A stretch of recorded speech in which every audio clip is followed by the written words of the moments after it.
FC25 has arrived, and we are kicking things off by rebuilding one of the Premier League's biggest spenders, Brighton and Hove Albion. Now, the Seagulls kicked off their summer by bringing in St. Pauli manager Fabian Herzler, who had an excellent season at St. Pauli. The owners of them backed him to the hilt by letting him spend up to £150 million in the transfer window. They have brought in players like Jorginho Luta from Leeds United, Matt O'Reilly from Celtic, and Yankuba Minteh from Newcastle United, just to name a few. So the Seagulls now have a promising young coach, an excellent squad full of high potential players, and that is a recipe for an excellent FC25 rebuild. So today we are jumping into FC25, we're taking charge of the Seagulls, we're going to fast track their success, the end goal of winning the Champions League with the Albion. And if you are a fan of the content, please make sure you like the video and subscribe to the channel, as we are trying to get 5,000 subscribers by the end of the year. Let's now jump into FC25 for the first time and get the Seagulls rebuilt. Now, before we get into the rebuild, you do now have the option to disable board objectives, meaning those pesky sackings that ruin your career mode saves can be gone, which is excellent news. I'm so glad that EA has finally listened to the career mode player base. Now, when you enter FC25 career mode, you will be greeted with the home page. This is where you will be given some tasks like reviewing your training plans, creating tactical presets, or reviewing scouting assignments. You do also have the very cool social media page on the right hand side of the screen. Now, you may notice that FC25's career mode is very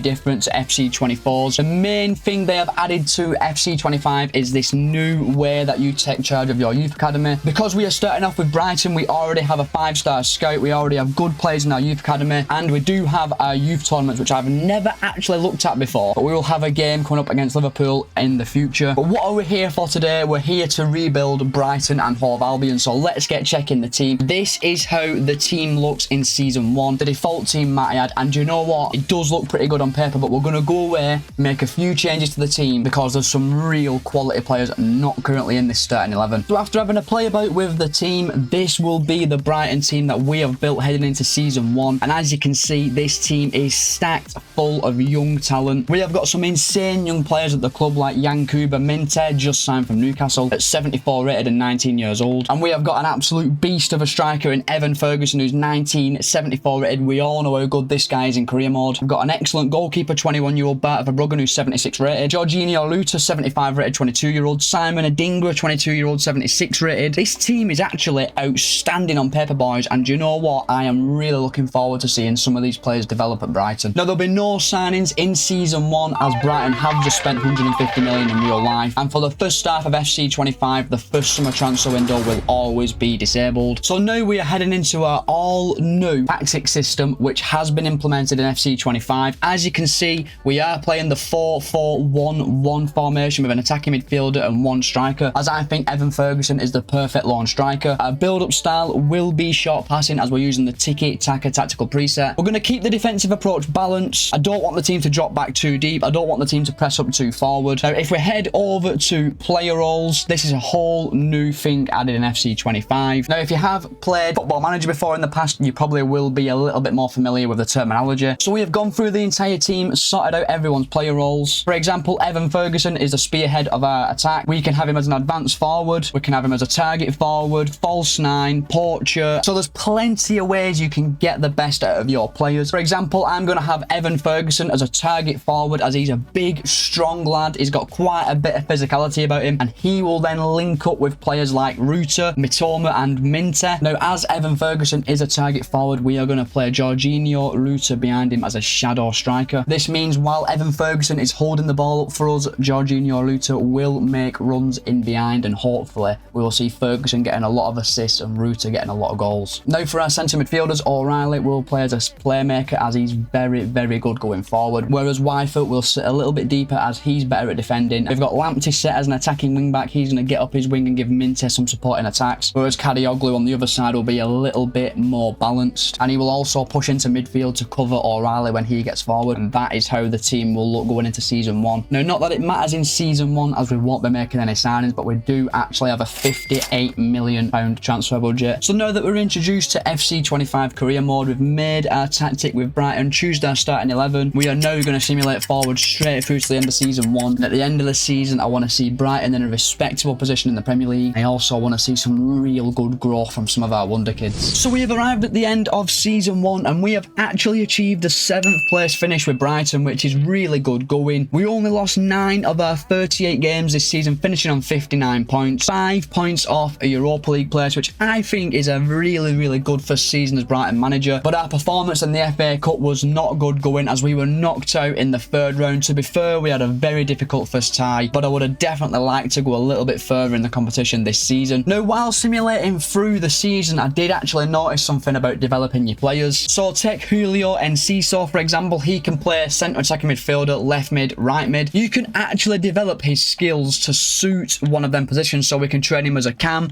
we can train him as a left midfielder, we can train him as a right midfielder, which I think is actually really cool. And looking at the team, I have to say this squad is starting to take shape. We have had some unbelievable growth from Ferguson, Ruta, O'Reilly, Igor, Verbruggen, Weifer and Kadioglu. The team actually looked very strong on paper, but Lewis Dunk is now 33 years old and he has decreased by 2 overalls. I think it's time we bring in his replacement in season 2. If we have any leftover money, I am going to replace Tariq Lamptey in the right back position. He's only grown by 2 overalls all season. He's 25. I think we can bring in a better right back, boys. And looking to our bench, it's looking pretty strong. I can't lie, boys. There's some really good players on that bench, and even our reserves are full of pretty decent players. So we do actually need, in my opinion, to trim this squad down, as some of these players have just got no chance of playing for us. So in terms of stats, Evan Ferguson was our best player this season, getting 19 goals in 35 starts, which I think is extremely good. But all in all, our first season in FC25 was actually a very big success. We're now getting into season 2. We can finally make some signings, and I cannot lie, the game is actually really impressing me so far, so I cannot wait to get stuck in further forward. So we have arrived in season 2, and it's finally time for us to start properly rebuilding this Brighton team, as we have got £103 million in the bank, and that is going to help us out massively. And while we work on bringing in players to Brighton and Hove Albion, we desperately need to trim the squad. So as you can see, a vast amount of players have been listed for transfer and loan, as the squad is far too oversaturated at the minute. And just to let you know, Joel Veltman did leave the club last season as he signed a pre-contract and he has joined Everton. So I think it's time we make our first signing of the Brighton rebuild and our first signing of FC25 in general. And we have identified a man you just could not go wrong with in FC24, Piero Hincapié of Atalanta. He is 23 years old, he's 82 rated, his stats are absolutely brilliant, and we can bring him into the football club for a bit of a pricey deal, as Atalanta could want up to 51 million for him. But as you know, we were very good at negotiating great deals in FC24, so I'm hoping we can carry that over into FC25. And the first ever signing of FC25 is Piero Hincapié for £43 million. And it is a sad day for Brighton and Hove Albion fans, as Hincapié now replaces Dunk in the starting 11, and our back line is looking much better already. So Hincapié is the only incoming so far to the football club, where we have let quite a few players go this summer. As you can see, we have sent a load of our young talents out on loan to gain valuable first team experience, and there has also been some permanent outgoings as well. Abdullah Simmer has joined Wolverhampton Wanderers for 7.4 million. Adam Webster has joined Galatasaray for 5.4 million. Andrew Moran has joined Anderlecht for 3.8 million. Odell Afia has joined Al Fahar Club. Yassin Ayari has joined Hull City for 1.5 million. We have sold Brighton stalwart Solly March to Newcastle United for 14.5 million, and Jason Steele has joined Royal Union St Gilloise for 800 grand. Meaning, despite spending 43 million on Hincapié, we still have 98 million to bring in a right back. And the right back we have identified is another man who was insane in FC24, and that man is Arnaud Martinez of Girona. He's 81 rated, 22-year-old. I really like the look of his stats, but the only way we can sign Martinez is by paying his release clause of 51.7 million. We are massively overpaying for him right now, but we all know how good this guy is in career mode, and we are definitely bringing him to the Amex. So Martinez is in, boys, 51.7 million, but we have definitely overpaid for him. And with our 2 new signings in the starting 11, that team is looking 10 times better. And the incomings don't really change anything in terms of our system. Hincapié will still be a ball-playing defender like Lewis Dunk was. However, we have changed Martinez to a wing-back, as I think he'll be much more effective as an overlapping full-back, as his crossing ability is really good. So we've arrived at the end of the transfer window. There's been no further incomings or outgoings this season. However, just as I suspected, we are in the Conference League, which has actually been updated to real life. It is now a league table format as opposed to a group stage format. So hopefully we can give a really good account of ourselves in the Conference League, and I think this is a tournament that we've got a very good chance of winning. So that is our season 2 transfer window wrapped up. We are now simulating forward straight through to the end of the season. And with how good our squad is looking right now, I would absolutely love us to get into at least the Europa League. So we've arrived at the end of season 2, and what a season we have had as we finish 4th in the Premier League, meaning Champions League football is coming to the Amex in season 3. We only lost 5 games all season, which was a division high, and I have got massive aspirations now for season 3. But once again, our performance in the FA Cup was pathetic. We were knocked out in the 3rd round by League 2 Chesterfield. That is not good enough. But do you know what is good enough, boys? Winning the Conference League, as we have beat Nice 2-1 in the final to bring home our first bit of silverware, and I am so happy with how this season has turned out. 4th place finish,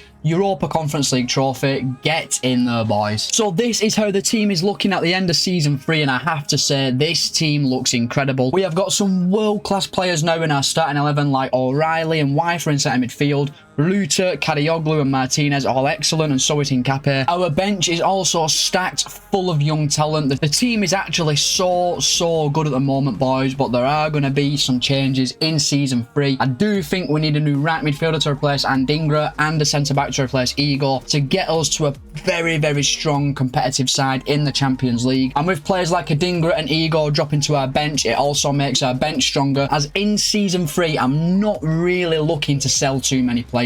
Now, in terms of stats, Matt O'Reilly was our top scorer and our top assister in season 2. He has grown to 87 rated and scored 26 goals and got 11 assists. That is insane for a central midfielder. Evan Ferguson continued his excellent goal scoring spell in this rebuild, 24 goals and 5 assists. So the team performed outstanding in season 2. We're now getting into season 3. We're going to get some Champions League quality players through the door. Have a real good go at the Champions League, because this season's been that good. I do think we're going to be a real force in the Champions League next season. We've arrived in season 3 and we have got a staggering £198 million to improve our squad, and we are going to have some serious fun with this money. So for our first signing of season 3, we are going for a centre-back who fits our squad perfectly. Mickey van der Ven of Tottenham Hotspur. He is 25 years old, 85 rated. His stats are brilliant. However, Tottenham may want up to 71.1 million for him. We are going to try and get the deal done at a lower fee. However, if we cannot talk Tottenham down from 71 million, he does have a release clause of 66.2 million, which we'll just pay out. So no matter what, I'm pretty confident we are getting a very good deal for Van der Ven. And Mickey van der Ven is in for just 60 million, which I think is an outstanding bit of business. And the introduction of Mickey van der Ven to our starting 11 does mean we'll be playing with 2 ball-playing defenders going into season 3. Now, as we know, in this transfer window, we're also in the market for a right midfielder, and we have identified one of the most exciting wingers in the Premier League, Mohamed Kudus of West Ham United. His stats are absolutely brilliant. He's 85 rated. He's only 25 year old. Could again be a pricey deal, as West Ham could want up to 78 million for him, but I genuinely think anything under 70 million is an outstanding deal for Kudus, and we are definitely bringing this man to the Amex. And Mohamed Kudus is through the door for 70 million, which I think is a great deal. So after the signings of Kudus and Van der Ven, we are still left with 61 million. However, I genuinely think this squad looks absolutely amazing on paper, so we're going to save the 61 million in our back pocket, and that should give us a monstrous budget in season 4 if things go south. So there's only been 2 incomings in season 3. We've let 2 players go as well. Jan van Heck has joined Newcastle United for 11.5 million, and we have also sent Ibrahim Osman out on loan to Monza. That is our transfer window wrapped up. We now need to check out the league phase of the Champions League. So this is the Champions League table for season 3. There's a lot of really good teams in there. Can see that we've got Nice, who we beat in the Conference League final last season. That should be a very interesting game. That's actually our first Champions League game. We've also got PSV at home, which is another favourable draw. Apoel, which we should be winning. To be fair, looking at our fixtures, I do think we might have got off lightly. We just have to make sure we win our home games, and hopefully we can get through to the round of 16 with Brighton. And there's only one way to find out if we do that, and that's by simulating forward straight through to the end of season 3. So we've arrived at the end of season 3 and we have won the Premier League on 80 points, 2 points clear of second place Liverpool, only losing 6 games all season. And Brighton and Hove Albion, after 3 seasons, are the champions of England. But lads, we're genuinely cursed. We are cursed in the FA Cup. We've lost 3-2 in the 3rd round of the FA Cup every single season. and 2 seasons in a row we've lost to lower league opposition. This is getting embarrassing. But something that wasn't embarrassing was our performance in the Champions League, as we actually got to the semi-finals where we were beaten 5-2 by PSG, and we actually finished 6th in the Champions League table, above the likes of PSG and Liverpool, so we actually give a really good account of ourselves. So this is how the team is looking heading into season number 4. It's absolutely world class all over the pitch. Matt O'Reilly has now reached 90 rated, Ruter, Ferguson and Martinez all 88 rated. That team is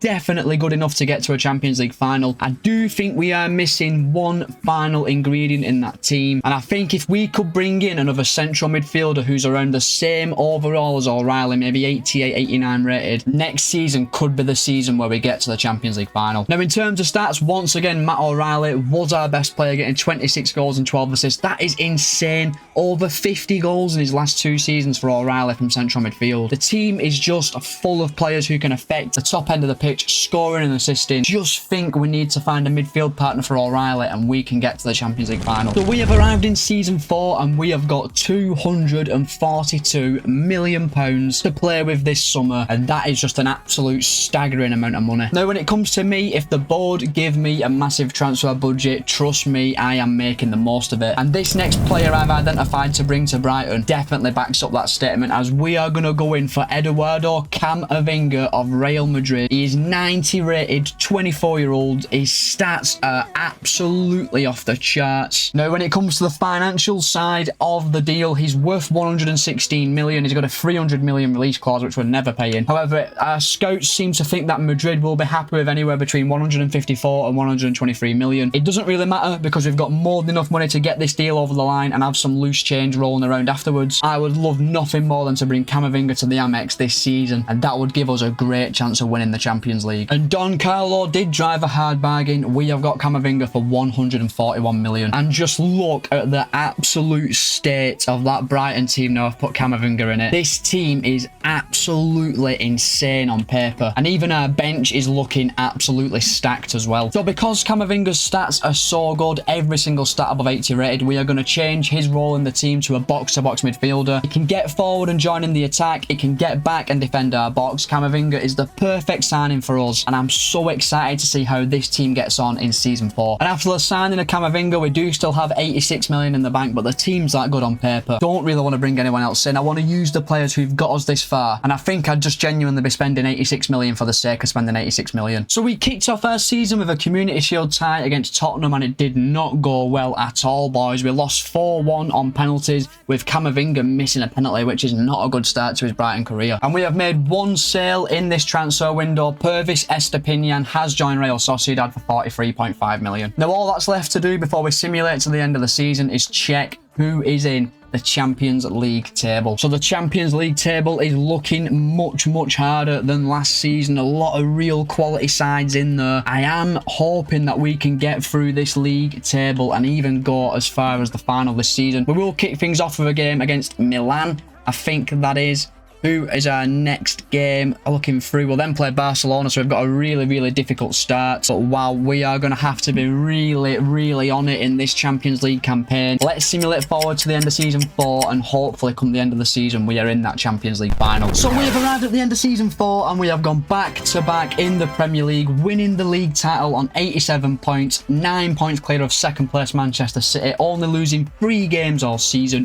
What a performance in the league by us, and that is now back-to-back Premier League titles for Brighton. In the FA Cup, we made the quarterfinals, where unfortunately Man City knocked us out 3-0. No real shame in that. But there was a big shame in the Champions League, as we didn't even make it past the round of 16, as Inter Milan knocked us out on penalties. That is nowhere near good enough, and we have got to improve in season 5. So this is how the team is looking at the end of the season. Bart Verbruggen's injury completely ruined our season, I cannot lie. That's the reason why we got knocked out of the cup. A 6-month injury sustained in January means he missed the rest of the season. We had to play Carl Rushworth in goal, who's an 80 rated goalkeeper. He is a decent keeper, but the fact we couldn't have Verbruggen in net has really damaged our chances. That's what gives me confidence that this team can definitely win the Champions League. I mean, there's 5 90 rated players in that starting 11. That does get me thinking, in season 5, do I give these lads another chance? Because our bench is strong, our starting 11 is world class. Maybe it was just a case of Verbruggen getting injured that completely ballsed up our season. And in terms of stats this season, it was Mohamed Mohamed Kudus, who was our best player, getting 26 goals and 4 assists.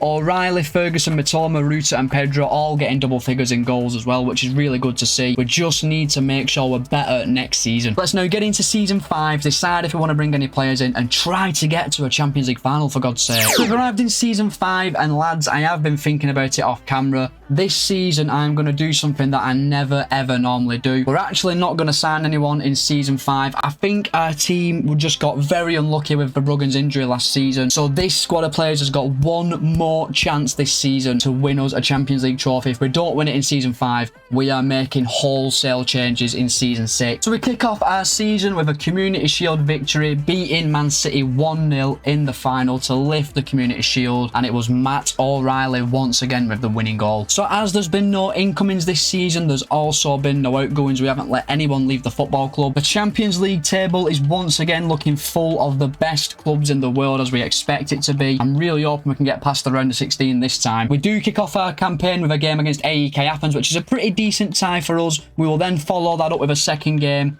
I think it's against Roma. Yes, we've got 2 home games to kick things off. We then have Atletico Madrid, which is a difficult tie, and Red Bull Leipzig. So the first 4 are pretty difficult. If we can win at least 4 games, I think we will get through to the next stage. Let's simulate forward straight through to the end of season 5 and put the disappointments of season 4 well in our rearview mirror. We've arrived at the end of season 5, boys, and we could only manage a 3rd place finish in the Premier League. It's probably one of the worst seasons we've had in the Premier League for a long time, finishing on 74 points. Manchester City were the runaway winners of the Premier League. They definitely deserved it. They got 92 points. They were 18 points clear of us. I just hope we've done better in the cups. And lads, I genuinely think the FA Cup is bugged in FC25. We have once again lost in the FA Cup 3rd round, this time to another team who are 2 leagues below us, Wigan. What is going on? But lads, we have finally made the Champions League final, but the bad news is we are taking on Man City, who lost just 2 in 38 in the Premier League. We had a sensational league phase as we finished 4th on 17 points. In the round of 16, we would meet Juventus, who we beat 5-2 over 2 legs very convincingly. We would then go on to smash PSG 6-2 over 2 legs before absolutely annihilating RB Leipzig 8-2, winning one of the legs 6-1, meaning we will now take on Man City for the Champions League trophy. So this will be the Brighton team that takes us into the Champions League final. All of our midfielders and our striker are above 90 rated comfortably. Martinez is now 91 rated as well. You may notice that Georgi Marmadishvili is in goal and not Bart Verbruggen. Long story short, he got injured again for 4 months. I cannot afford my goalkeeper to keep getting injured. We acted straight away in January, bought Marmadishvili to the club for 73 million, and he will be the #1 goalkeeper going into the final. We have no player at all in the starting 11 below 88 rated. Our bench is stacked full of talented players. There is no excuse that we can't go and beat Man City for the Champions League trophy. And looking at the stats, Matt O'Reilly was once again our best player, getting 29 goals and 13 assists. A new thing I'm going to bring into rebuilds for FC25 is the Scott Attempts Gaming Hall of Fame, and the first inductee is Matt O'Reilly. 3 seasons out of 5 with over 20 goals scored from central midfield. That is absolutely insane. He has been instrumental in getting us to a Champions League final. He's grown to 92 rated. Matt O'Reilly is the first inductee to the Scott Attempts Gaming FC25 Hall of Fame. And there's only one thing left to do, boys. Take on Man City for the Champions League trophy. So here we go, boys. It's Champions League final time. It's my first ever game of FC25 as well, by the way. So I'm really hoping that I can get used to the game mechanics quickly and win our first final. Go on, keep it with him, Hincapié. Oh no. Oh no. Nope. What a block. Oh my God, Haaland were definitely going to score. He were definitely going to score. And Mitoma can put a cross in. Free header for Ruta there. He's jumped past the ball. Van der Ven, who is absolutely rapid, by the way. Put a cross. How's it not in? It is in. It's Mohamed Kudus with the scissor kick. It's 1-0 to Brighton in the Champions League final. And it's all about the pace from Mickey Van der Ven, getting down the line, cutting it across to Kudus. Keeper makes an amazing save, and the bicycle kick rebound puts us 1-0 in front. It's 1-0, boys, and we just need to see this game out now. What a tackle by Camavinga. That is never a foul, ref. Absolutely never a foul. Absolutely never a foul. Fantastic tackle. He's been sent off. What? Camavinga has been sent off for what? What is wrong with that tackle? Oh my, well, for the rest of this final, we're now down to 10 men. So one thing we've just learned about FC25, you're not allowed to slide tackle at all in this game. What a ball to Kudus. Come on, this has to go in. This has to go in. Kudus, it's saved me, Toma. Put it in. He's in the ball. What? How are we not 2-0 up? Oh my God, how are we not 2-0 up? That's going to be a red card again. That'll be a red card. I bet you he's off again. I bet you he's sent off. A yellow card for that. Come on, game. And that's going to be half time, boys. We have been very hard done by an absolutely disgraceful referee decision. But we do take a 1-goal lead into the second half. And we are making a change at half time. Jorginho Ruta is being taken off for Wifer just to give us some more security in midfield. So we are going with a 4-4-1 formation. Great tackle by O'Reilly. That's absolutely fantastic. What's he give a free kick for? What's he just give a free kick for? Oh my God. Oh no. What a save, Philly. This referee is literally wearing a Man City kit. What the hell is going on in this final? Give it him. Give it him. Come on. Let's get a goal. If I score here, I'm celebrating in front of the ref. Kudus, get in there. It's 2-0 to Brighton. Where's the ref? Where is the ref? Come here, lad. Come here. Get us. Don't run away from him. What is running away from him? It's 2-0 to. I'm not even bothered about the ref. Get him gone. It's 2-0 to Brighton. This is justice by the most corrupt refereeing performance of all time. Valverde. It's a good save by Philly. I know. Back to Kudus. Come on. It's Kudus. It's a save. It's Mitoma. It's 3-0 down to 10 men. City are just piling men forward, leaving massive space at the back. And Mitoma makes it 3-0, and that is definitely now game over. Now, that is actually a bad tackle. Now, fair enough, that is actually a bad tackle. So if the ref gives a red card here for that, I'm not bothered. I would be bothered, though, because we're going to play the rest of the game with 9 men. Yeah, he's given another red card. So we've had 2 men sent off in this final. It weren't a good tackle. Listen, I'm not going to even say it's a great... Oh, City hit the post. Hang on, let me lock in. Let me lock in. Let me lock in. Let me lock in. Good block. Good tackle. Oh my, we're not going to get a forfeit when we're down to 9 men. We're not going to get 4 down to 9 men.